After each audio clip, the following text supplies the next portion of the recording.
Bueno, estamos realmente felices de poder compartir la palabra de Dios y seguramente, eh, por lo menos en mi mente, es un momento muy difícil.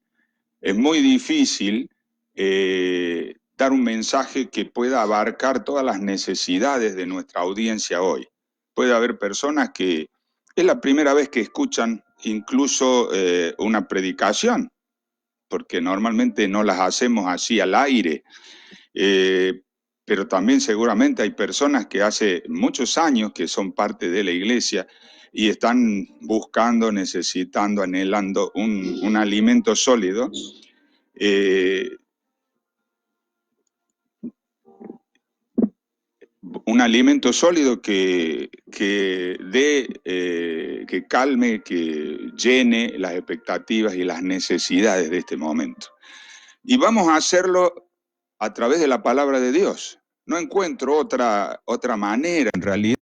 Es lo mismo que podemos compartir cuando hablamos en un velorio, cuando hablamos ante un enfermo grave, cuando hablamos en una situación donde la familia está pasando una crisis, diríamos, terminal. ¿Qué puedo decirles yo? ¿Qué puede decir un ser humano ante una necesidad que es más allá de toda capacidad, de toda experiencia? Hoy estamos viviendo tiempos muy difíciles y estuve pensando, relacionado con la palabra de Dios, 3 o 4 lugares de la Biblia donde nos sitúa en toda esta situación. El primero es en Hebreos capítulo 10, 3 versículos, 23 al 25, y yo le voy a pedir a Edgardo que me ayude con la lectura, Hebreos capítulo 10, 24 al 25. Y les sugiero que tengan sus Biblias, les sugiero que tengan papel y lápiz para que anoten los versículos, que van a ser varios en este caso, y no los vamos a leer a todos, algunos los voy a recitar, los voy a parafrasear, para que ustedes luego hagan un estudio más profundo. Pero aquí hay un primer enfoque que me llega a mi mente, que yo le pedí mucho a Dios, que me ayude a dirigir palabras que sean realmente de Él y no mías. ¿Qué dice Edgardo allí? Hebreos estamos, capítulo 10, versículos 23 al 25. Mantengamos firme sin fluctuar la profesión de nuestra esperanza, porque fiel es el que prometió. Y considerémonos unos a otros para estimularnos al amor y a las buenas obras, no dejando de congregarnos, como algunos tienen por costumbre, sino exhortándonos, y tanto más cuando veis que aquel día se acerca. Les confieso que usé mi concordancia con esa última partecita. Aquel día se acerca. Aquel día, el día se acerca. Estuve buscando esa combinación de palabras porque ese es el primer sentimiento que hay en mi mente, el primer sentimiento que hay en mi corazón ante ver todo lo que está sucediendo a nuestro alrededor, es que Jesús viene pronto, que este mundo se está acabando, que las cosas están completamente fuera de el control de los líderes, de los políticos, de los sabios, de los estudiosos. Y entonces la única explicación, y ya lo vamos a leer de boca de Jesús, es que aquel día se acerca. Pero el deseo, el propósito, la voluntad de Dios para que nosotros estemos preparados en aquel día, cuando ese día llegue, el día de la venida de Cristo, en estos pasajes es bastante claro. Lo primero que dice versículo 23 es mantenernos firmes sin variar, sin fluctuar la profesión de nuestra esperanza. O sea, lo que hemos creído para este momento, lo hemos creído. A veces yo digo estas palabras en un velorio. Si nosotros creemos en Dios, si nosotros creemos que Jesús murió, que Jesús resucitó y que va a venir a buscar a los suyos, ¿para cuándo es esa creencia? ¿En qué momento nosotros necesitamos afianzar nuestra confianza, nuestra fe en Dios? Si no es, por ejemplo, en un momento límite como es perder un ser querido. Y si no es en un momento límite como este que nos toca vivir como sociedad. Aunque es verdad, y vamos a ir desgranando algunas cosas que la presión, la urgencia, el miedo ya se pasó en gran parte. Más en nuestra sociedad aquí en Catamarca, donde no vemos los féretros desfilando. Miramos a Nueva York, miramos a Italia, miramos otros lugares como España y decimos qué bueno que estamos en Catamarca.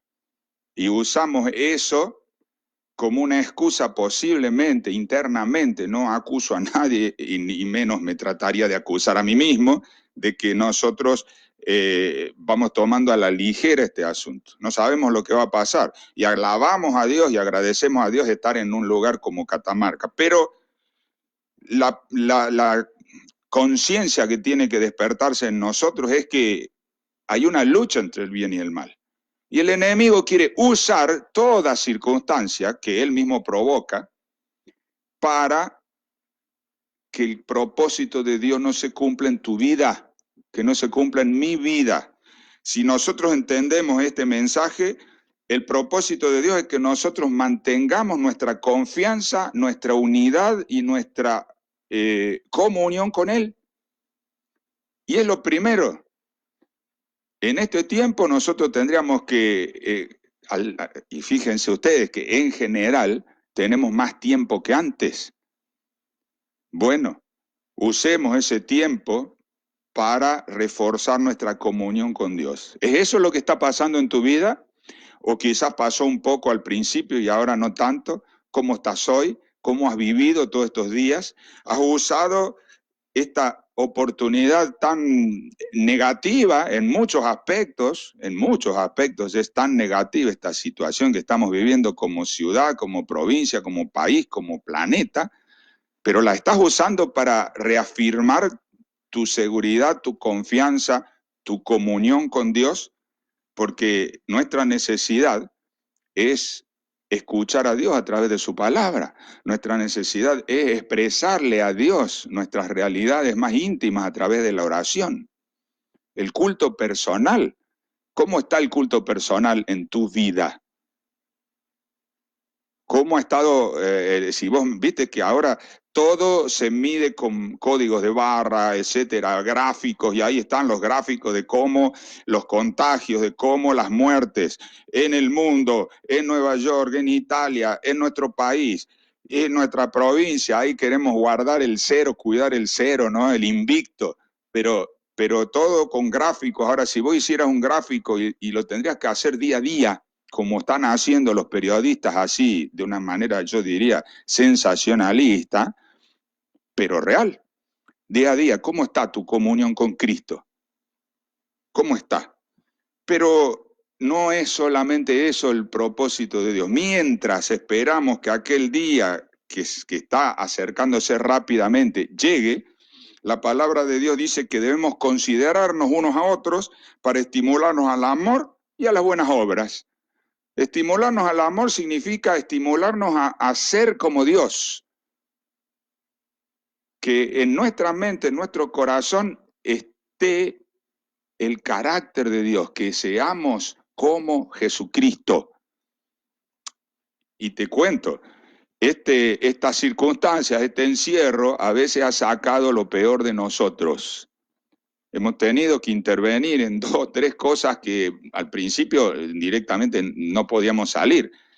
A esta altura ya nos han conferido los permisos nacionales, provinciales, en todos los sentidos para poder intervenir en casos extremos. Y hemos tenido que intervenir porque estar encerrados adentro de la casa viene el asunto de la horizontalidad. Y 2 personas que Dios las unió o que se unieron delante de Dios o que, si entendemos en general, aunque tu manera de unirte con tu pareja no haya sido la que Dios enseñó en su palabra, pero ¿cuál es el propósito de Dios para la pareja? Ayudarnos para la salvación, ayudarnos para la vida eterna, transitar juntos un camino que solo es muy difícil. Entonces, A veces esas dos personas que tienen que estar juntas y ayudarse, han estado haciéndose la guerra. Y lo digo en general, no digo solo problemas de pareja, a veces problemas entre madres e hijos, entre hermanos, porque cuando estábamos acostumbrados a pasar 2 horas o 3 horas por día juntos y ahora tenemos que estar muchas horas juntos, bueno, la cosa cambia. Entonces, ese propósito de Dios se está cumpliendo en tu hogar. Allí es donde tendría que en estos días, si no había la costumbre, fortalecerse, crearse la costumbre del culto familiar. Por eso tratamos, cada día estamos aquí viniendo, cada día a dar la oportunidad, desde las 7 a las 8:30 de la noche, de formar el hábito del encuentro familiar. Pero también eso nos damos cuenta que al principio era una cosa y ahora es otra. De nuevo, código de barras, gráfico, ¿cómo está tu encuentro con Dios familiar? No sé si vos sos el sacerdote, la pastora, digamos, no sé cómo decir, la sacerdota de la casa, no sé si sos vos o si sos el único adventista en tu casa y te toca a vos llevar la espiritualidad a tu casa y cómo te está yendo con eso. ¿Has perdido la urgencia, la necesidad, el deseo, la motivación? Ni hablemos de del último párrafo, dice, no dejando de congregarnos como algunos tienen por costumbre. Bueno, en esto, más de uno en el primer día decretó, y acuérdense que nuestra iglesia decreta, diríamos, la cuarentena antes que el gobierno, el día viernes, y el gobierno lo hizo el domingo, el lunes. Ese primer sábado hubo rebelión en la granja, ¿no? Muchos con actitudes muy contradictorias, algunos sí, otros no, y dificultades y cosas que lamentamos sinceramente, pero reconozco que en mi corazón pasaba exactamente lo mismo, y cuando hablaba con mi esposa pasaba exactamente lo mismo, uno blanco y el otro negro, uno sí, el otro no, vamos, no vamos, hacemos, no hacemos, porque si uno entiende la orden de Dios o el pedido de Dios, nosotros tenemos que congregarnos, pero resulta que no se puede o no se debe, o tenemos orden estricta de no hacerlo. Sin embargo, lo que dice aquí, cuando describe el propósito de esa congregación, tanto la íntima en la casa como la de toda una iglesia, el propósito es estimularnos a las buenas obras, estimularnos al amor, es decir, a ser como Jesús y a las buenas obras, a actuar como Jesús. Y el propósito es exhortarnos, tanto más cuando ven que aquel día se acerca. Y yo te pregunto, si a pesar de las limitaciones que tenemos, estamos haciendo esto que Jesús nos ordena, que Dios nos ordena. O sea, nos estamos exhortando entre nosotros a ser como Jesús, a actuar como Jesús, a hacer las buenas obras que Jesús hacía. Nos estamos exhortando a la fidelidad entre nosotros, ¿o qué estamos haciendo? ¿Para qué estamos usando el tiempo? Y la verdad que quería compartir otro texto aquí del Evangelio, Lucas capítulo 21, y yo te voy a pedir, Edgardo, que lo leas de esta Biblia, porque esta Biblia es la versión nueva versión internacional. Lucas 21, algunos versículos están ahí, 25 y otros sucesivos. Bien, dice así: habrá señales en el sol, la luna y las estrellas. En la tierra las naciones estarán angustiadas y perplejas por el bramido y la agitación del mar. Versículo 26. Se desmayarán de terror los hombres, temerosos por lo que va a sucederle al mundo, porque los cuerpos celestes serán sacudidos. Versículo 27. Entonces verán al Hijo del Hombre venir en una nube con poder y gran gloria. Cuando comiencen a suceder estas cosas, cobren ánimo y levanten la cabeza, porque se acerca su redención. Y salteamos un poquito ahora a los versículos finales del capítulo. Versículo 33. El cielo y la tierra pasarán, pero mis palabras jamás pasarán.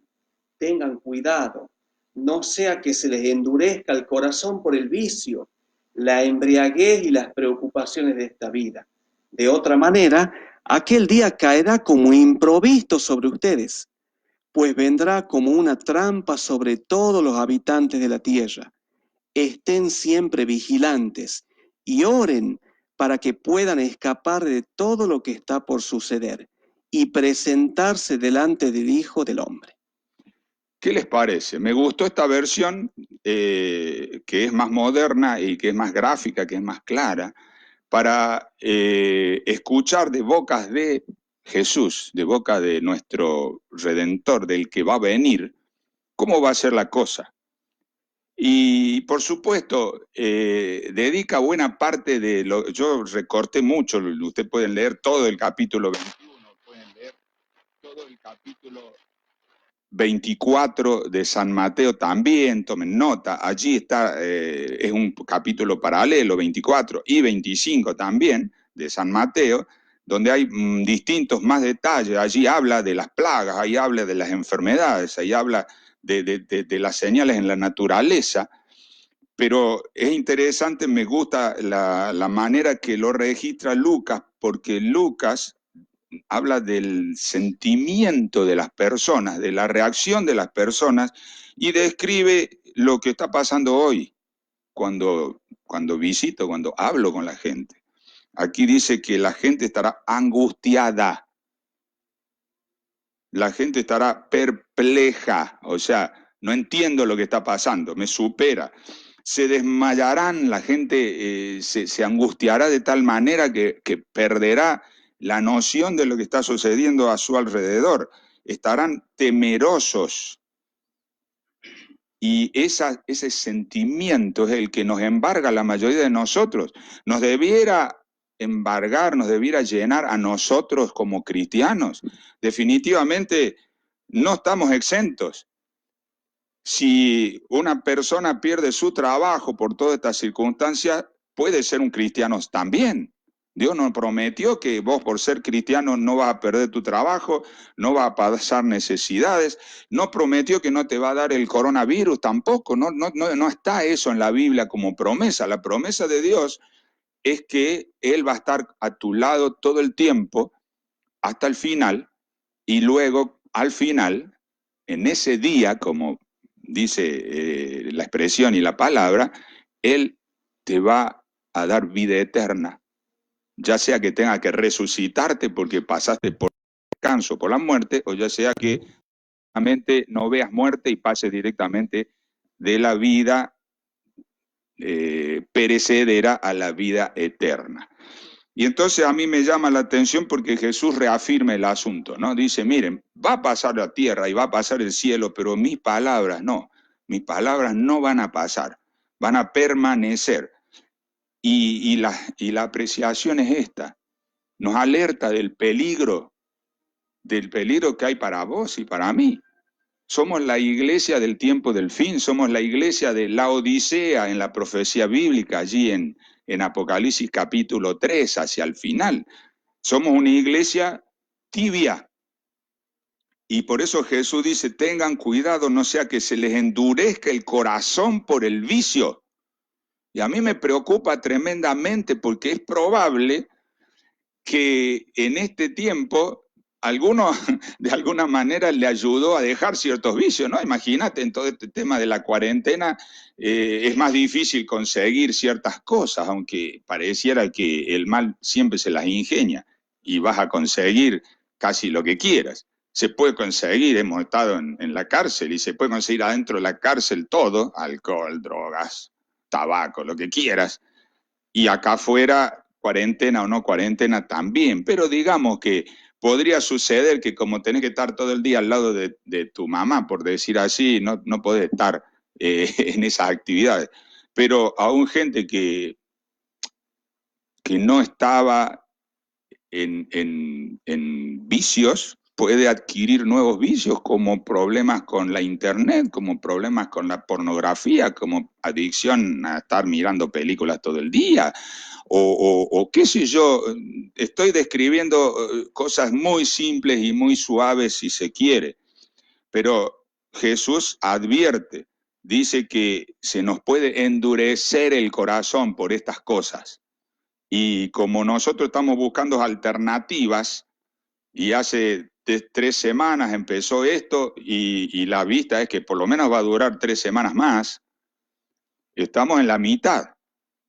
Algunos ya se creen que se puede aflojar la cosa hasta que empiecen a pasar los cajones al frente nuestro, cosa que puede suceder. Yo anhelo, oramos como iglesia, rogamos al cielo que eso no pase, pero puede suceder. Ahora, ustedes ya vieron que el miedo no es un buen motivador, no es un motivador que dure mucho tiempo. La motivación tiene que ser otra. ¿Cuál es la motivación que presenta Jesús? Que nosotros podamos estar de pie delante del Hijo del Hombre. Que cuando Jesús venga, para nosotros no sea el fin del mundo, que para nosotros sea el comienzo de la eternidad. Que cuando Cristo venga, lo único que termine sea el dolor, el sufrimiento, el pecado, la tristeza, la amargura, la angustia y la muerte. Va a terminar cuando Cristo venga, para el que está esperándolo, para el que está preparado.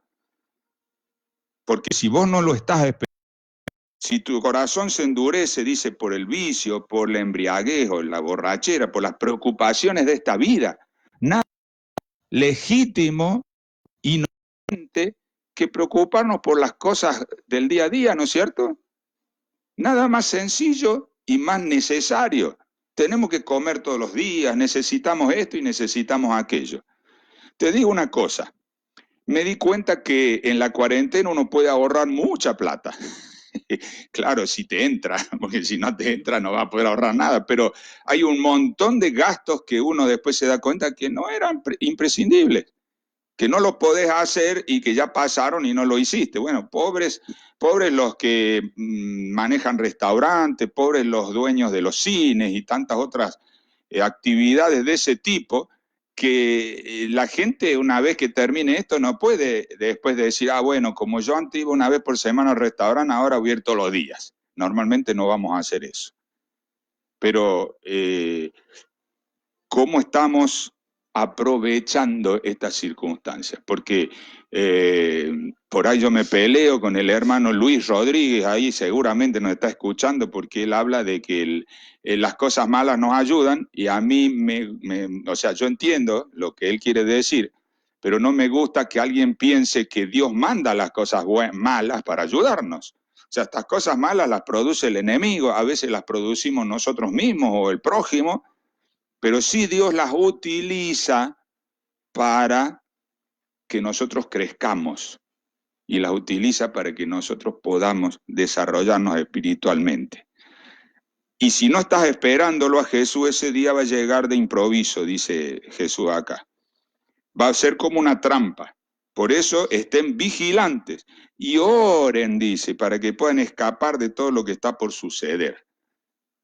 Y no es que uno va a escapar porque es más inteligente, es más pícaro, está con los ojos más abiertos. Vas a escapar porque sencillamente estás bajo la sombra del Omnipotente, bajo sus alas, seguro descanso, dice el Salmo. Y esa es la manera. Ahora, vamos a repasar otros versículos importantes aquí en Romanos capítulo 13. Edgardo, son varios versículos allí, porque claro, yo me cuestioné, ¿no? O sea, tengo permiso para moverme, pero ¿hasta dónde es legítimo? Como pastor, si vos tenés una emergencia, por favor llámame, porque voy a estar a tu lado. Pero no pasa lo mismo, por ejemplo, legal y oficialmente con uno de mis pastores asistentes que está acá lo mío. No tiene los mismos permisos que tengo yo. Y entonces uno tiene que obedecer, desobedecer. ¿Qué tiene que hacer? ¿Qué dice Romanos capítulo 13? Versículo 1. Todos deben someterse a las autoridades públicas, pues no hay autoridad que Dios no haya dispuesto. Así que las que existen fueron establecidas por Él. Por lo tanto, todo el que se opone a la autoridad se rebela con lo que Dios ha instituido. Los que así proceden recibirán castigo. Versículo 5. Así que es necesario someterse a las autoridades, no solo para evitar el castigo, sino también por razones de conciencia. Me gustó esa expresión porque nosotros como cristianos íntegros, como cristianos que debemos pensar, no debemos ser llevados como ovejas, tenemos razones, no solamente que nos van a quitar la moto, ¿no? Acá hay un amigo que no quiere salir con la moto y sabe si me la secuestran. Y está pasando, ¿no? Ha pasado, no sé, acá en la ciudad no conozco, pero sí sé de otros lugares, visto. Así que por miedo vamos a obedecer. No, no, acá la palabra de Dios dice que también debemos obedecer a las autoridades por razones de conciencia. Versículo 6. Por eso mismo pagan ustedes impuestos, pues las autoridades están al servicio de Dios, dedicadas precisamente a gobernar. Paguen a cada uno lo que le corresponda. Ni deben impuestos, si deben impuestos, paguen los impuestos. Si deben contribuciones, paguen las contribuciones. Al que deban respeto, muéstrenle respeto. Y al que deban honor, ríndanle honor. No es la sociedad a la que estamos acostumbrados. O sea, esta época de la historia es una sociedad contestataria. Si viene de la autoridad, algo turbio hay. Y desgraciadamente en muchas ocasiones hay ciertas razones para pensar así. Pero está la palabra de Dios aquí y estamos leyéndola, ¿no? Así es, versículo 10. El amor no perjudica al prójimo, así que el amor es el cumplimiento de la ley. Hagan todo esto estando conscientes del tiempo en que vivimos. Ya es hora de que despierten del sueño, pues nuestra salvación está ahora más cerca de cuando inicialmente creímos. ¿Hay dudas de esto, hermanos queridos, amigos queridos? Hasta los científicos dicen que este mundo se acaba. Es algo, ¿cómo te diría? Es algo que no tiene discusión. Al mundo le quedan, y todos ponen sus fechas, ¿no? Algunos ponen fecha de la venida de Cristo y otros ponen fecha del colapso. Hasta yo no sé si ustedes conocen, hay un índice que se llama el día de la Tierra, del fin de los recursos, no me recuerdo exactamente el nombre, pero ellos, los científicos, calculan cuándo se acaban los recursos que la Tierra produce para este año, digamos. Y cada día eso se va acercando. Ahora andamos por julio. ¿Qué quiere decir eso? Que en julio más o menos nos terminamos toda la comida del año. Y lo demás se lo estamos quitando a nuestros descendientes, porque le estamos sacando a la tierra más recursos de lo que la tierra puede reponer o producir sustentablemente. Así que seguimos, por favor. Versículo 12.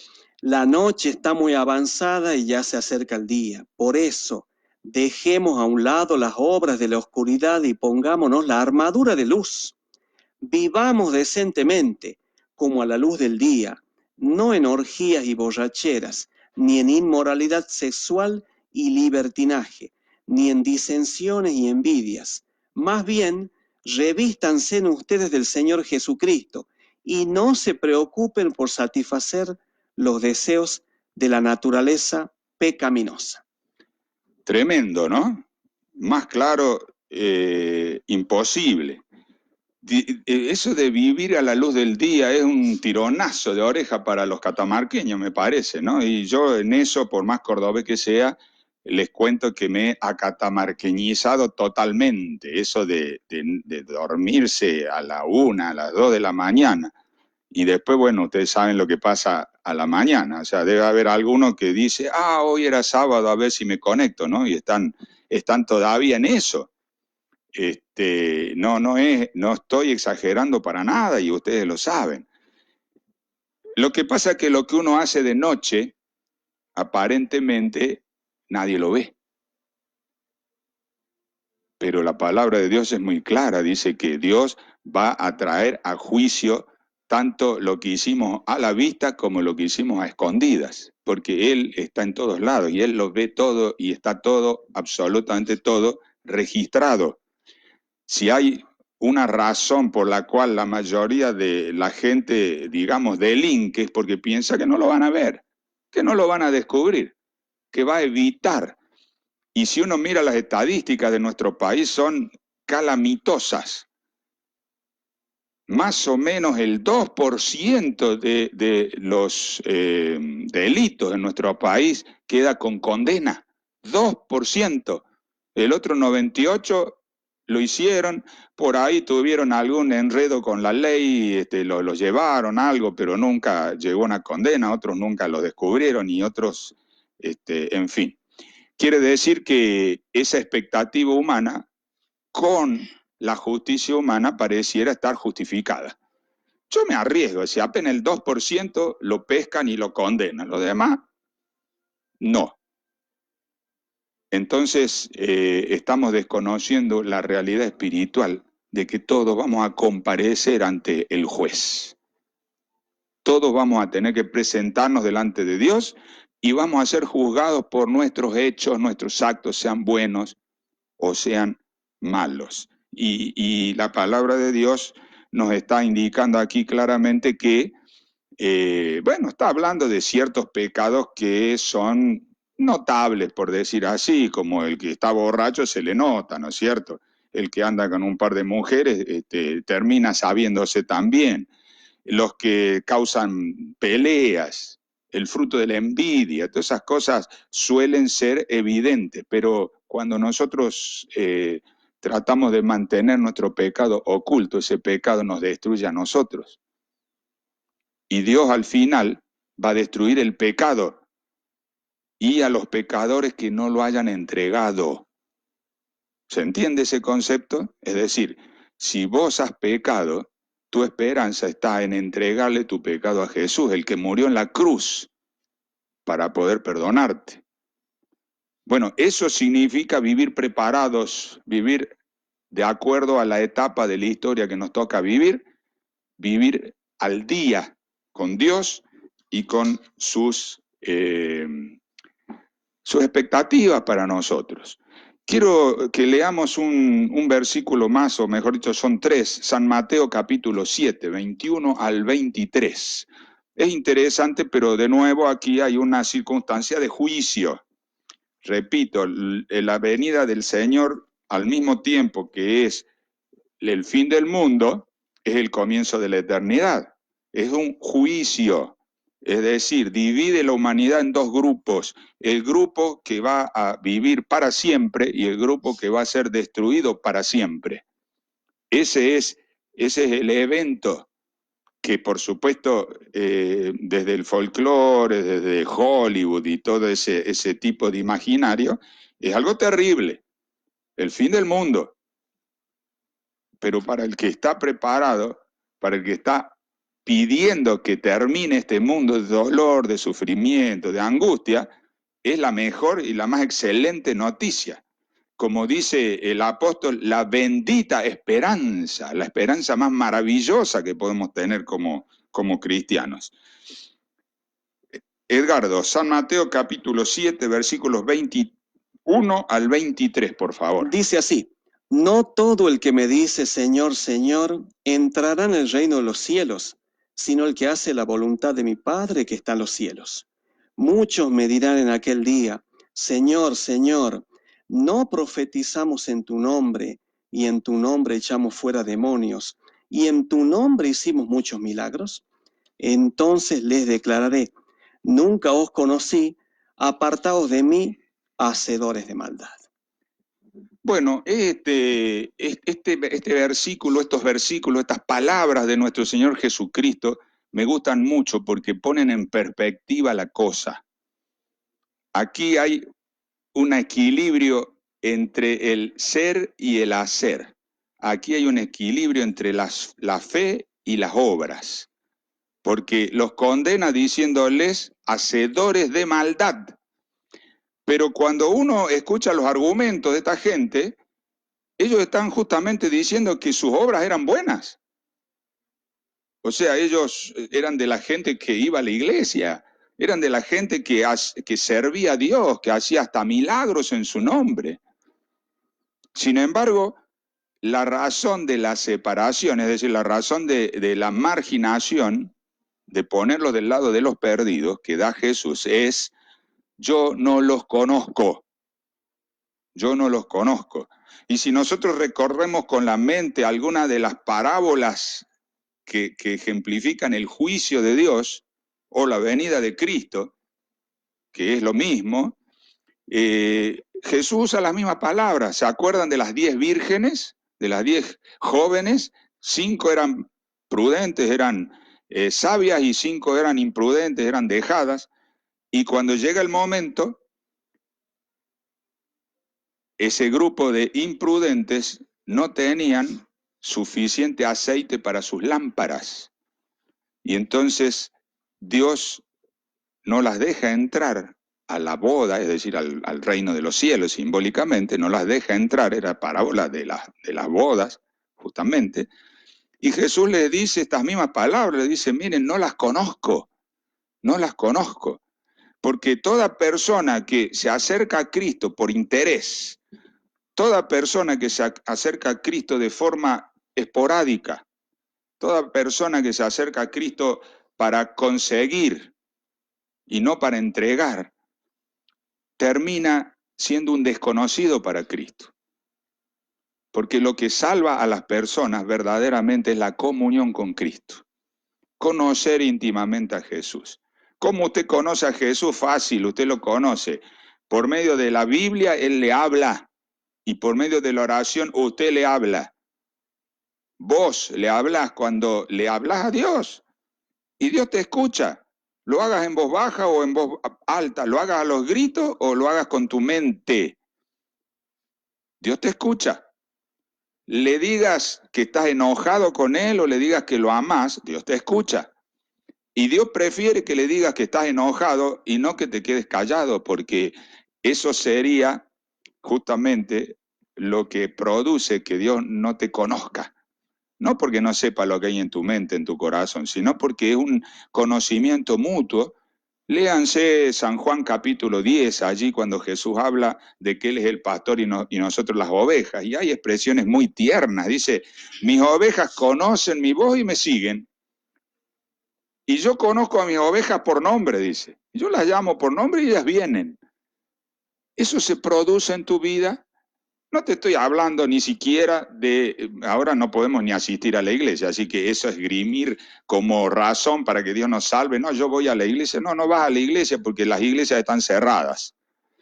Pero ¿cómo nosotros podemos seguir cumpliendo el plan de Dios en unas circunstancias tan difíciles? Bueno, este es una excusa o un medio, la radio, el Facebook, ayudarnos unos a otros. Te lo ruego en el nombre del Señor Jesucristo, que vos a todas las personas que conoces y amás de tu iglesia las llames por teléfono, les mandes mensajes personales. Los grupos cumplen una función, pero yo mismo ya estoy cansado de los grupos y hay tanto mensaje y tanta información que no tengo tiempo literal de leerlo. Pero si vos me envías un mensaje en forma personal, si yo te envío un mensaje en forma personal, creo que puede cambiar un poco. Si te llamo por teléfono, es decir, ¿se suspendió la iglesia? No, no se suspendió la iglesia porque la necesitamos más que antes. Otra pregunta, ¿se suspendió la predicación del evangelio? Porque ya no podemos salir con la Biblia a ver al amigo o a la vecina. No se suspendió de ninguna manera. Lo que tendremos que pedirle a Dios que nos ayude a tener ideas innovadoras y no tirarnos al sofá, a la silla o a la cama a ver televisión, a ver el celular y a perder tiempo. Porque esa es la gran tentación del enemigo. O sea, te recuerdo, el enemigo lo que quiere es separarte de Cristo. Cuando te separa de Cristo, te separa del plan de Cristo para tu vida. Es casi lo mismo, ¿no? Porque el plan de Cristo para su vida, para tu vida, para mi vida, es que estemos en comunión con Él, íntima amistad con Él, mediante el estudio de la Biblia y la oración. Que ames a Dios por sobre todas las cosas. Y el plan íntimo de Dios para mi vida también es que ame al prójimo como a mí mismo, o como Él lo amó, mejor todavía. Y eso significa no solo llevarme bien con mi Señor en estos tiempos de encierro, también significa que yo busque la salvación de las personas por las cuales estoy orando, de las personas que Dios me pone en el camino. Y pareciera que, claro, no me pone nadie en el camino porque no salgo de casa. No, no, no. Hay muchas maneras de encontrar gente en el camino. Y yo te animo en el nombre del Señor a que prediques la palabra.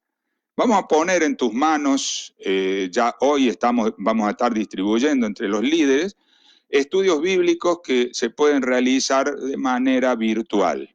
Desde la fe de Jesús a estudio para los niños, Apocalipsis, pre-fe de Jesús, que habla de angustia, de todo ese tipo de cosas. Si alguno quiere recibir esos materiales, porque quiere conocer, use el teléfono de nuestra radio, 3834-010003. Si alguno de los oyentes son líderes de la iglesia, bueno, contáctense. Si no les llega a través de los medios regulares, contáctense conmigo, por favor, o con la radio, para enviarle el paquete completo, porque la idea es que usted le mande de a uno, espere las respuestas y le mande de a uno cada lección, porque la gente, o sea, todo va a ser más virtual. Todavía nos queda, no sé, por lo menos 3 semanas. Y si usted no tiene la lección de escuela sabática, se la vamos a mandar en PDF a su celular. Y si necesita los estudios bíblicos, los va a tener. Y la Biblia, por supuesto, que está al alcance de todos. Y en casos especiales, llegaremos personalmente a llevarle. Pero quiero terminar con una expresión del apóstol Pablo, 1 Corintios 4, 1 y 2. 1 Corintios 4, 1 y 2, yo le voy a pedir a Edgardo que lo busque. Yo lo tengo acá también marcado, pero me gusta escuchar la voz de alguien más para compartir la palabra de Dios. 1 Corintios 4, 1 y 2. Por tanto, que los hombres nos consideren como servidores de Cristo y administradores de los misterios de Dios. Ahora bien, lo que se requiere de los administradores es que cada uno sea hallado fiel. O sea, si hay algo que Jesús viene a buscar es a un pueblo fiel.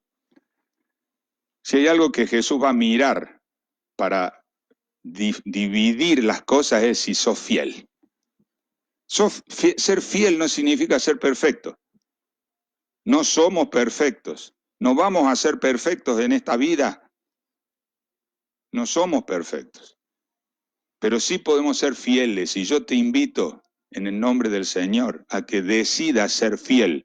Porque la fidelidad comienza por eso, por una decisión, por una consagración, por una entrega. Yo le entrego a Cristo lo que soy, lo que tengo, lo que hay en mi vida, lo que hay en mi mente, lo que hay en mi corazón.